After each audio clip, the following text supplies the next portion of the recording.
요즘에 비만 치료제 예전에 언론에 굉장히 많이 나왔던 만큼 지금도 그 성장세가 계속 가파르게 이어지고 있다라고 봐야 될까요? 성장세는 이어지고 있는데 네. 주가는 좀 차이가 나는 것 같아요. 네. 슬퍼하는 분들이 많죠. 네, 릴리 같은 경우는 이제 올해 초 대비 마이너스 한 6%, 노보노디스크 같은 경우는 이제 마이너스 한 42% 정도. 가장 주목해 볼 만한 기업은 국내에서 어디입니까? 지금 에 대한 데이터가 나올 때마다 관련된 주식들이 많이 들썩이고 있기 때문에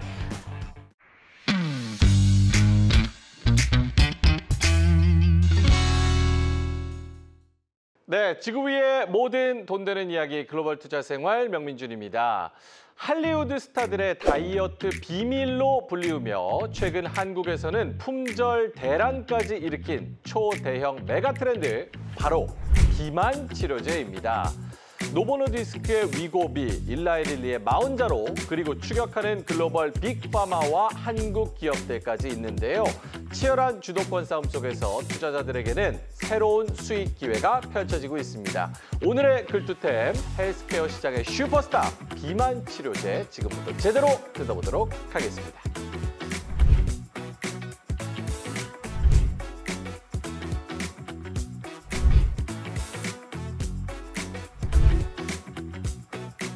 자, 혈당을 조절하는 약으로 출발을 했다가 강력한 체중 감량 효과로 주목을 받은 비만 치료제. 이제는 기업 가치를 수백조 원 끌어올리는 글로벌 투자 시장의 핫 아이콘이 됐습니다. 오늘 이 뜨거운 시장의 판도를 명쾌하게 풀어주실 분을 모셨는데요. 바이오 헬스케어 분야의 깊은 인사이트로 잘 알려진 키움증권의 혁신성장 리서치팀 허혜민 팀장님 모시겠습니다. 어서 오세요. 안녕하세요, 네. 허혜민입니다. 요즘에 비만 치료제 예전에 언론에 굉장히 많이 나왔던 만큼 지금도 그 성장세가 계속 가파르게 이어지고 있다라고 봐야 될까요? 성장세는 이어지고 있는데 네. 주가는 좀 차이가 나는 것 같아요. 네. 슬퍼하는 분들이 많죠. 네, 노보노디스크와 릴리의 주가 차이가 조금 나면서 올해 들어서는 좀 주가의 변동, 다른 흐름이 좀 보이고 있는데요. 릴리 같은 경우는 이제 올해 초 대비 마이너스 한 6%, 노보노디스크 같은 경우는 이제 마이너스 한 42% 정도 차이가 좀 나고 있는 상황입니다. 이거는 사실 이제 그 실적에서도 차이가 나는데요. 그 비만 치료제에 대한 점유율이 올해 초부터 이제 골든 크로스라고 해서 계속 노보노디스크가 잘 하다가 릴리가 이제 올해 초에 노보노디스크를 제치고 미국 내에서 점유율을 좀 더 많이 가져가면서 이런 차이가 좀 벌어지는 것 같습니다. 그러면은 지금 노보노디스크는 마이너스 42%, 릴리는 조금 선방하고 있고, 네. 그럼 두 회사의 지금 운명이 갈렸다라고 해도 무방한데 이 운명을 가른 결정적 차이는 어디서 나타난 겁니까? 결국은 이제 살이 빠지는 효능의 차이가 임상에서도 조금 낮기는 했어요. 왜냐면 릴리 같은 경우는 이제 72주에 체중이 22.5% 정도가 빠지고요. 노보 같은 경우는 68주에 15% 정도가 빠지니까요. 릴리가 마케팅을 하거나 또 체중 감량을 더 원하는 사람들은 릴리의 이제 젯바운드 쪽을 선택하는 것도 결정적인 차이가 나죠. 궁금한 게 지금 임상 데이터를 말씀을 해주셨는데 보면은 한 7%포인트? 요 정도인데 임상에서 이 정도 차이 나는 건 어마어마한 겁니까? 실제로 이거를 투약했을 때는 효과가 더 드라마틱하게 나타난다라고 봐야 되는 거예요? 개인적인 차이가 나긴 하겠지만 일단 임상을 했었을 때는 그 대다수의 사람들, 그 10,000명 이상의 사람들로 임상을 하기 때문에 어느 정도 그러니까 체중이 제가 만약에 뭐 100kg다 그러면은 그 차이가 이제 22%냐 아니면 15%냐 요 차이가 좀 날 수 있어서 개인적인 차이가 날 수 있고요. 일례로 이제 일론 머스크 워낙 네. 핫했잖아요. 일론 머스크가 트위터에 그전에는 위고비를 맞다가 올해 이제 트위터에서 자기는 이제 젯바운드로 바꿨다. 이게 더 효과가 좋다 이렇게 언급한 바도 있습니다. 역시 셀럽의 영향을 굉장히 많이 또 받나 받죠. 보네요. 네. 네. 부작용 같은 경우는 둘 다 비슷합니까? 여태까지 나온 건? 임상에서 나왔던 부작용은 대부분 비슷합니다. 위장관 부작용 있고 중도 탈락률도 크게 다르지 않게 나오고 있습니다. 알겠습니다. 이 성능 외에 가격이나 뭐 보험 적용 그리고 아까 말씀하신 일론 머스크 사례를 빗들어서 뭐 마케팅 전략에서도 두 회사의 차별점들이 있다면 특징점이 어떤 부분이 있을까요? 일단 가격이 조금 다른데요. 가격. 네, 미국 내에서 위고비가 4주에 대략 1,350불 정도 받고 있고 릴리의 젯바운드가 한 1,192불이니까 먼저 출시했던 노보의 위고비 대비 한 20% 정도 할인해서 출시를 했고요. 한국에서도 출고가가 릴리가 28만 원이고 위고비가 처음에 출고가가 37만 원이니까요. 한국에서도 25% 낮게 책정을 한 거죠. 그래서 릴리의 전략은 더 체중이 잘 빠지는데 가격은 더 경쟁력 있게 이렇게 이제 나가고 있고요. 마케팅은 릴리가 더 나은 효능에 집중을 하고 있지만 노보는 좀 더 학회 컨퍼런스들 더 참석을 한다든지 아니면 적응증을 좀 더 넓힌다든지 이런 식으로 이제 하고 있고 체중 감량 측면에서는 릴리가 더 효과가 있을 수 있지만 다른 이제 메쉬라든지 그 비알코올성 지방 간염이라든지 심혈관 질환 예방이라든지 이런 좀 더 넓은 다양한 적응증에서는 아직은 위고비가 더 많은 적응증을 갖고 있기 때문에 각자의 원하는 그 효과에 따라서 조금 다르다고 보시면 될 것 같습니다. 그럼 말씀해 주신 거를 종합하면 릴리가 성능도 더 좋은데 더 싸게 팔고 이러면 어떤 비결이 있지라는 생각을 해보면 릴리는 본인들의 마진을 희생하면서 좀 더 싸게 파는 겁니까? 아니면 실제로 뭐 유통 구조나 뭘 따져봤을 때 마진은 비슷하게 가져갈 수 있는데 좀 싸게 팔 수 있는 비결이 있는 거예요? 전략과 정책에 따라 다른데요. 초반에 점유율을 좀 많이 가지고 오겠다라고 이제 생각을 하지 않았을까라고 생각합니다. 왜냐면 여기는 점유율 많이 가져가는 게 어떤 의미가 있습니까? 초반에 선점 효과가 아무래도 네 있죠. 왜냐면 초반에 기세를 잡아놔야 향후에도 계속해서 이게 따라오기 때문에 이거는 이제 끊으면 또 요요가 올 수가 있어서 네. 한번 그 약물을 선택하게 되면 그 약물로 좀 계속 맞는 경우가 있거든요. 그래서 그 초반 선점 효과를 좀 노린 것 같습니다. 그러면 이제 개인적으로 좀 찾아보셨을 수도 있겠지만 이런 거 관련해서 리뷰 같은 거나 블로그 글이나 뭐 유튜브 후기나 이런 것들을 또 보실 거 아니에요? 요때 반응은 어떻습니까? 지금까지 나온 시장 반응은? 국내 같은 경우는 이제 릴리가 나온 지가 얼마 안 돼서 국내 반응은 이제 아직은 좀 초기인 것 같고요. 해외 반응은 대체로 좀 만족하는 분들도 있지만 그 부작용을 또 호소하는 개인적인 그런 반응들도 최근에 좀 나오고 있습니다. 이제 출시한 지가 이제 2년 이상 지나가다 보니까 그런 반응들도 나오고요. 반면에 이제 살이 빠짐으로 인해서 만족하시는 분들도 꽤 많이 있으시죠. 왜냐면 이게 그 비만으로 인한 합병증들이 워낙 다양하다 보니까 그런 부분들도 많이 올라오는 것 같습니다. 알겠습니다. 그럼 이 기업들 중에 뭐 주가와 제품과 마케팅과 모든 걸 다 포함해서 팀장님이 보시기에는 지금 이 위치에서의 두 기업 어떤 게 좀 더 매력적입니까?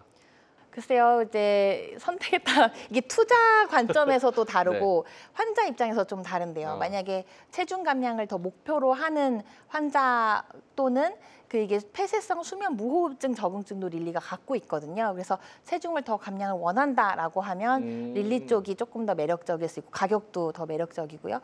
하지만 다양한 심혈관 질환과 내가 간 쪽에 조금 뭐 지방 간염이라든지 이런 부분이 있다라고 하면 또 위고비를 선택할 수 있는데 투자자 관점에서는 또 조금 다를 것 같아요. 왜냐하면 중요합니다.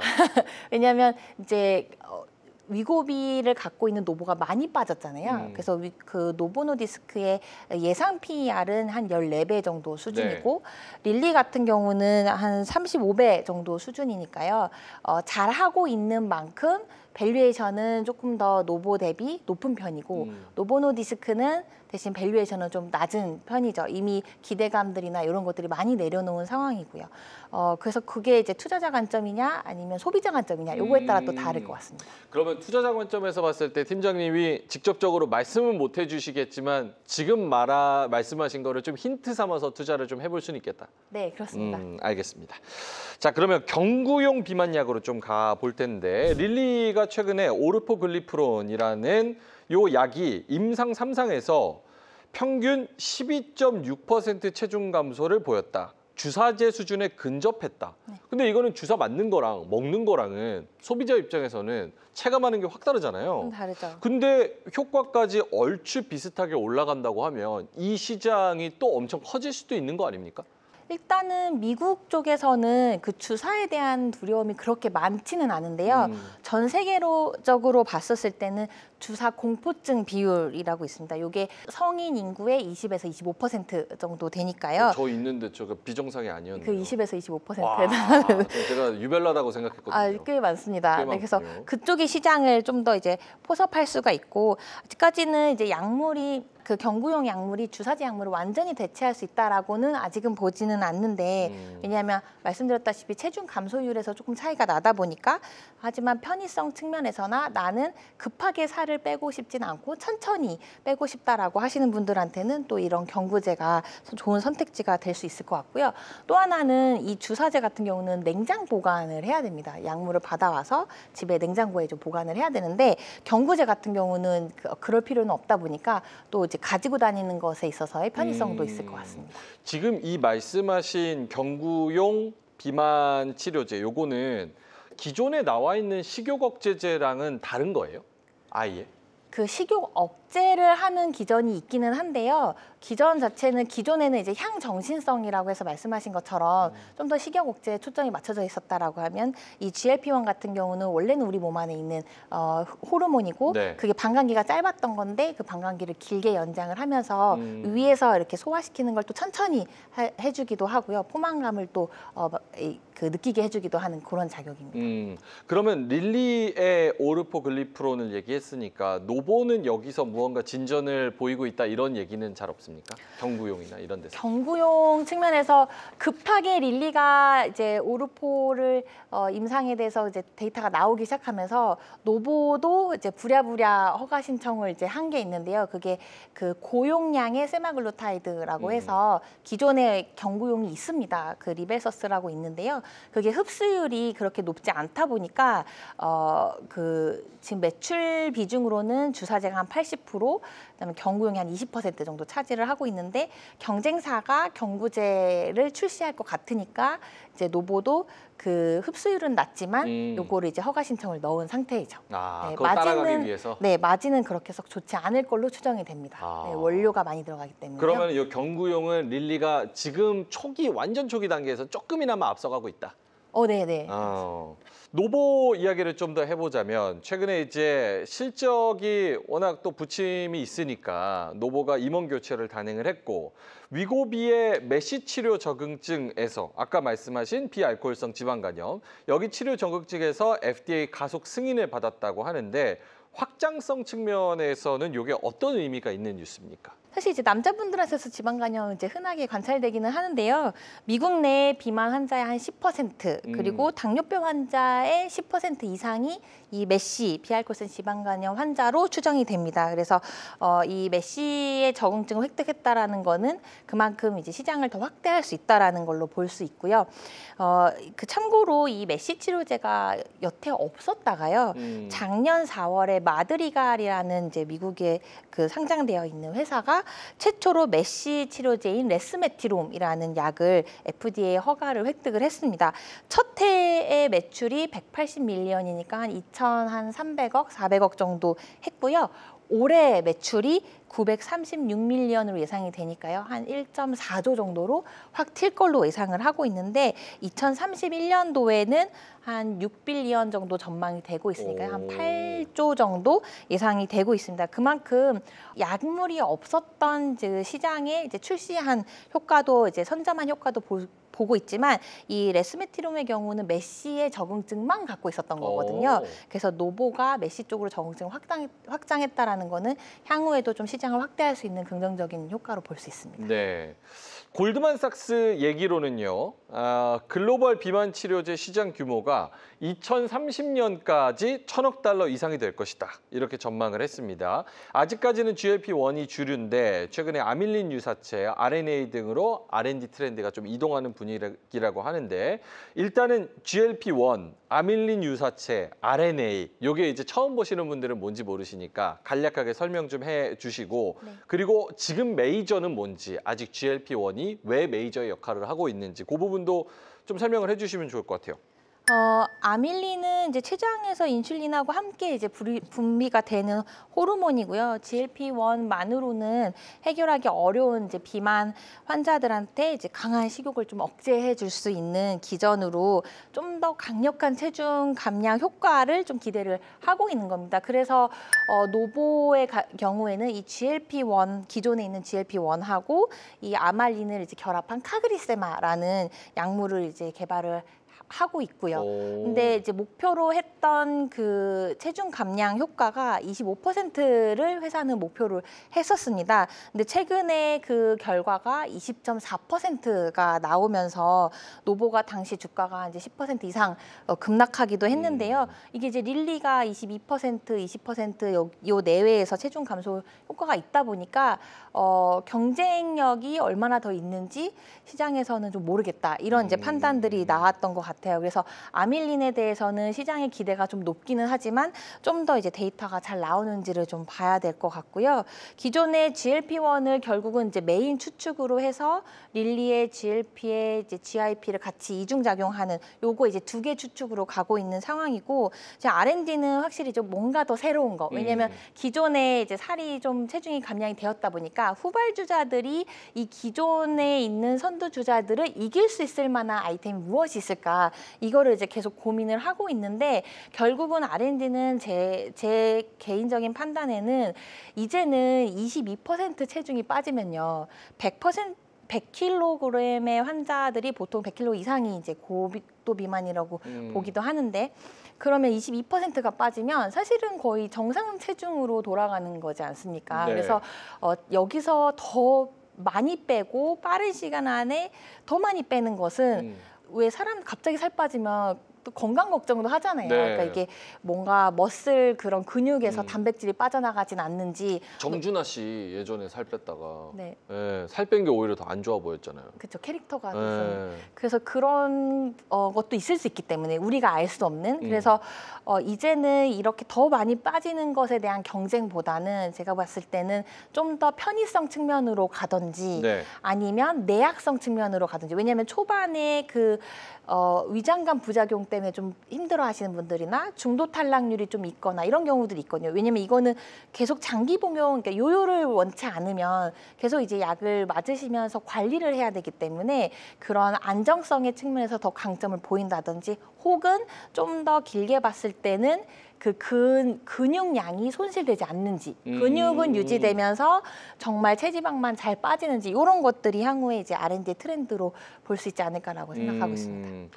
갑자기 궁금해서 여쭤보는 건데, 요거는 지금 뭐 20%, 22% 이렇게 말씀하시는 부분은 고도 비만인 분들은 이 효과가 더 두드러집니까? 예를 들어서 뭐 아이유 씨 같은 분이 요거를 맞으면 똑같이 22%가 나오기보다는 더 적게 나올 확률이 높아 보이는데. 네, 그럴 확률이 더 높고요. 지금 나와 있는 임상은 특정 기준이 있습니다. BMI 뭐 37 이상이라든지 뭐 체중 100kg 이상이라든지 이런 이제 특정한 그 요소를 정해놓고 거기에서 환자를 모집한 것에 대한 위약 대비 체중 감소 효과이기 때문에 그 비만이 아니신 분들은 이런 효과가 안 나올 수도 있습니다. 그럼 마르신 분들이 더 마르고 싶다 해가지고 이거 맞으면 효과가 막 드라마틱하진 않을 수도 있겠네요. 네, 그렇죠. 그만큼은 아닐 수도 있죠. 알겠습니다. 제네릭 시장 관련해서 요거 비만 치료제 연결해서 한번 이야기를 해보겠습니다. 위고비의 세마글루타이드 특허가 내년부터 인도, 그리고 중국, 캐나다 등에서 특허가 만료될 예정이고, 제네릭 진입이 빠르게 이루어질 것으로 전망이 되고 있습니다. 이미 싹센다의 제네릭은 미국에서 허가를 받았죠. 제네릭의 진입이 이 향후 비만 치료제 시장 구도에 어떤 변화를 가져오게 될까요? 삭센다 제네릭은 뭐 가격이 낮을 거기 때문에 또 경제적 여력이 좀 어려운 환자들한테 긍정적인 영향을 미칠 수 있다고 생각을 하고요. 다만 이 삭센다 같은 경우는 매일 맞으시는 거잖아요. 그리고 체중 감량 효과도 매일 맞는 불편함 대비 6에서 8%니까 아까 위고비가 일주일에 한 번 맞는데 15%잖아요. 그래서 그거 대비는 조금 불편할 수는 있을 것 같아요. 하지만 뭔가 저개발 국가라든지 이런 비만 환자지만 이제 경제적 여력이 좀 어려우신 분들한테는 확실히 도움이 될 수 있을 것 같고, 그 이 GLP-1의 또 시장 확대에도 도움이 될 수 있을 거라고 생각을 하고 있습니다.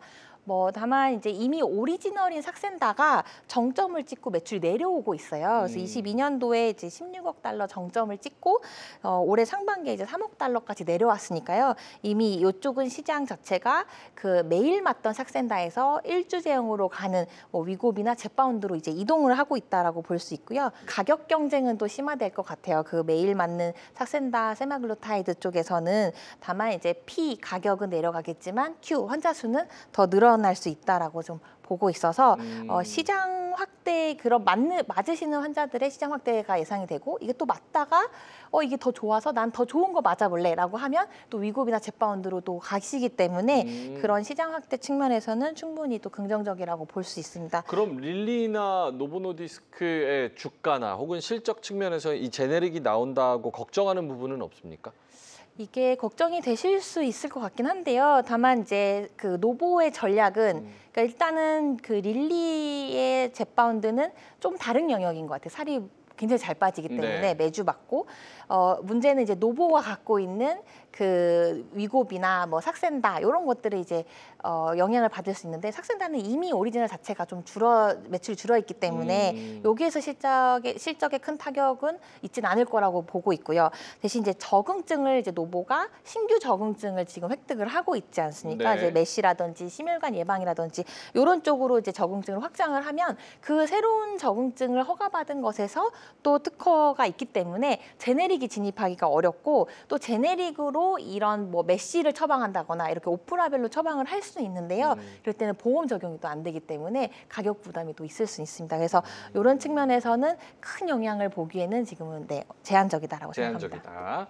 알겠습니다. 국내 업체 얘기 좀 해볼까요? 국내 업체들도 이제 다양한 기전으로 비만 치료제 개발에 박차를 가하고 있는데 한미약품 있고요, 대웅제약, 일동제약 등등 이 주요 기업별로 개발 속도와 전략 그리고 앞으로의 비전 어떻게 생각하시는지 좀 궁금합니다. 네, 우선 예전부터 계속 해왔던 잘하는 회사들이 있습니다. 특히나 이제 한미약품, 신약으로는 한미약품이 이제 워낙 파이프라인을 다수 보유를 하고 있고요. 네. 뭐 플랫폼 업체들도 펩트론, G2G 바이오, D&D 파마텍, 인벤티지랩 이렇게 이제 플랫폼으로 가져가고 있는데 그 신약 같은 경우는 지금 한미가 가장 앞서 있고요. 한미는 그 GLP-1으로 국내 3상을 하고 있고요. 올해 하반기 중에 임상이 이제 끝날 걸로 보고 있습니다. 그래서 올해 임상 끝나면 뭐 26년 혹은 27년도에 출시할 걸로 예상을 하고 있고 머크의 기술 이전을 했던 이건 비만 치료제는 아닙니다만 메시 쪽으로 그 기술 이전했던 그 파이프라인이 이 비상 중이고 연말에 데이터 발표를 앞두고 있습니다. 네. 그리고 이 외에는 또 한미약품이 트리플 어고니스트라고 해서 3개를 또 이제 작용하는 약물을 이제 일상을 하고 있고요. 또 하나 재밌는 건 근육을 증가시킬 수 있는 새로운 타겟의 신약이 있습니다. 그게 이제 지금 전임상 상태인데 아마 일상으로 올라올 것 같아서 이런 것들은 이제 근육량을 늘려주는 새로운 기전이기 때문에 또 다국적사들의 관심을 좀 받아볼 수 있을 것 같고요. 그 근육량을 늘려준다는 게 무슨 뜻이에요?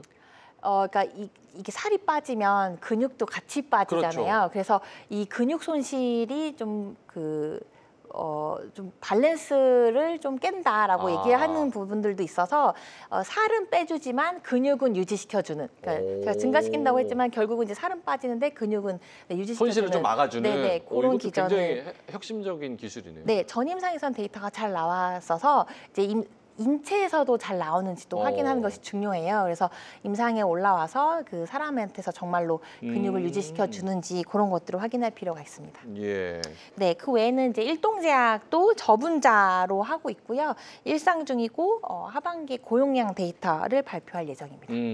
그러면 이런 국내 기업들이 꽤 많으니까 만약에 팀장님이 이 기업 중에 하나만 뭐 제가 공부를 해야 된다고 치면 리포트를 한 20개 읽고 싶은데 한 기업 것만 읽고 싶다 하면은 가장 주목해 볼 만한 기업은 국내에서 어디입니까? 주목해 볼 만한 기업. 공부를 하는 가치가 있을 것 같은 기업. 어려운 질문인데요. 어렵습니까? 다들 너무 각자의 재밌는 개성? 개성과 이벤트들과 그리고 모멘텀들이 다 다르기 때문에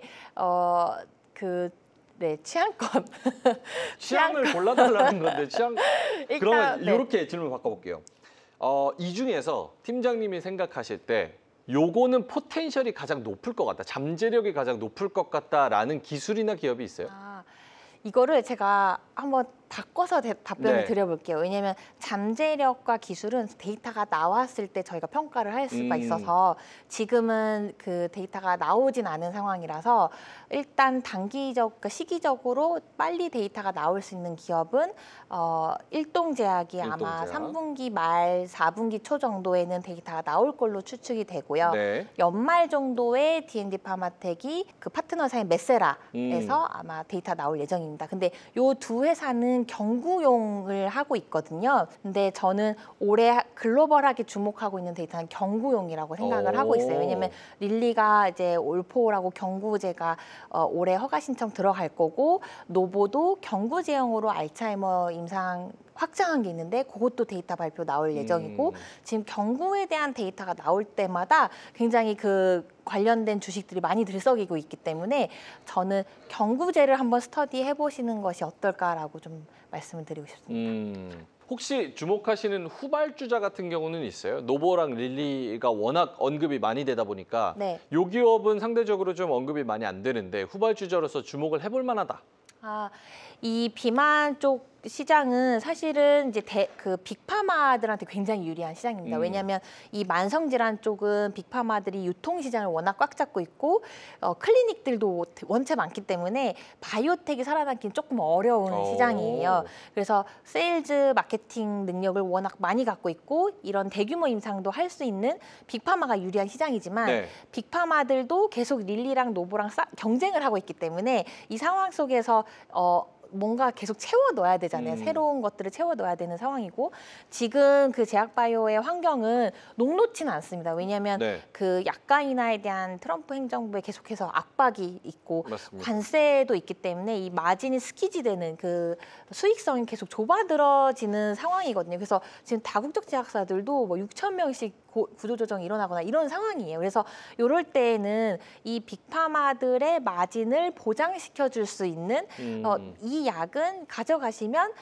수익성 확보가 많이 돼요라고 할 수 있는 약들이 빅파마의 선택을 좀 받을 수 있거든요. 그래서 후발주자라고 하시면 그 메세라, D&D 파마텍의 파트너사인 메세라가 흡수율이 그 지금 전임상까지 나온 데이터에서는 좋기 때문에 지금 메세라가 하는 얘기는 우리는 노보의 리베서스 세마글로타이드 대비 원가를 92% 아낄 수 있습니다. 흡수율이 좋기 때문에 이렇게 네. 얘기를 하고 있거든요. 그러면 가져가는 회사 입장에서는 굉장히 또 그 니즈가 있겠죠. 그래서 그런 기업들도 주목해 보시면 좋을 것 같고요. 저분자 신약도 마찬가지로 저분자는 이제 경구인데 우리가 SK 바이오팜에서 봤듯이 원가율이 3.6에서 5%밖에 안 돼요. 네. 그러니까 GP 마진 매출총 이익률이 95% 90% 이상 넘어갑니다. 그리고 대량 생산도 가능하고요. 그래서 이런 저분자 신약들도 성공한다면 빅파마들 굉장히 선호할 수 있는 그런 영역이라고 볼 수 있습니다. 네. 그러면 빅파마들과의 기술 협력의 확대 측면에서는 국내 기업을 눈여겨볼 만한 애들이 누가 있을까요? 예를 들어서 릴리랑 펩트론, 장기 지속형 제형 협력 진행 중 이런 것처럼 약간 국내 기업 빅파마와 연결된? 빅파마가 가지고 있는 약물의 제형을 더 변화시켜서 네. 편리하게 변화시켜서 해줄 수 있는 회사는 말씀하셨던 것처럼 펩트론이 이제 장기 지속형으로 기술 평가 계약을 하고 있고요. G2G 바이오도 다국적 제약사하고 공동 연구로 이제 장기 지속형 하고 있고요. D&D 파마텍은 말씀드렸다시피 경구 제형으로 흡수율을 더 개선시켜 줄 수 있는 것들 하고 있고, 인벤티지는 경구 제형도 하고 있지만 장기 지속형도 하고 있습니다. 그래서 이런 회사들이 이제 제형 변경 플랫폼을 가지고 있는 회사입니다. 삼천당 제약도 경구 제형 플랫폼인 에스페스 플랫폼을 갖고 있습니다. 요즘 이제 기업의 가치를 평가를 할 때 기본 내재 가치뿐만 아니라 이제 외교나 관세 다양한 요소들을 복합적으로 좀 확인을 해야 되는데요. 그런 측면에서 이제 개별 기업, 사실 이게 임상 데이터가 뭐 하나 잘못 나오면 바로 그냥 30-40% 그냥 떨어져 버리니까 이 개별 기업보다는 ETF로 접근하는 게 조금 더 효과적이라고 봐야 될지, 그리고 ETF 투자할 때는 어떤 것들을 유의하고 좀 체크를 해야 될지. ETF 투자가 리스크 분산에는 더욱 적절하죠. 그래서 게다가 현재 비만 치료제 시장이 워낙 경쟁이 치열하기 때문에 데이터에 굉장히 민감합니다. 그래서 지금 승자 독식의 상황으로 누구 하나 잘 나오면 나머지 업체들은 갑자기 빠지기도 하고요. 누가 잘 안 나오면 나머지 업체들이 갑자기 오르기도 하고 이런 식으로 승자 독식의 데이터 해석이 굉장히 투자자분들한테 혼돈이 올 수가 있거든요. 이런 상황에서는 ETF 투자가 적절하다고 볼 수 있는데 일례로 해외에도 비만 관련 ETF가 있습니다. 네. THNR이라고 Amplify Weight Loss Drug and Treatment라는 ETF가 있는데요. 이 YTD 수익률이 플러스 1.3%입니다. 릴리가 올해 연초 대비 수익률이 마이너스 6%, 노보가 마이너스 42% 대비 ETF를 투자했었더라면 조금 더 안정적인 수익률을 가져갈 수 있었고요. 오젬이라고 이 ETF도 OZEM이 있는데 네. 요거는 심지어 플러스 6.1% 올해 초 대비 수익률이 낮으니까요. ETF 투자는 리스크 분산이 좀 적절하다고 볼 수 있습니다. 그래서 어떤 또 이 ETF 안에 지수를 어떤 지수를 추정하는지, 구성 종목이 어떤 종목이 있는지, 뭐 운용 보수나 거래 수수료 이런 것들은 기본적으로 따져볼 필요가 있지만 너무 이렇게 등락이 변동성이 좀 심하다라고 했을 때는 ETF도 좋은 선택지가 될 수 있습니다. 한국 관련 비만 치료제 관련 주요 ETF도 있으니까요. 저희가 자료로 한번 띄워드리도록 하겠습니다.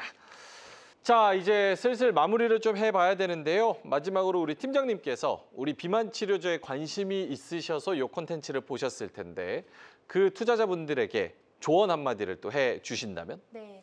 올해는 비만 쪽 관련된 투자가 쉽지는 않았을 겁니다. 물론 이제 오른 종목들은 이제 많이 올랐을 테고요.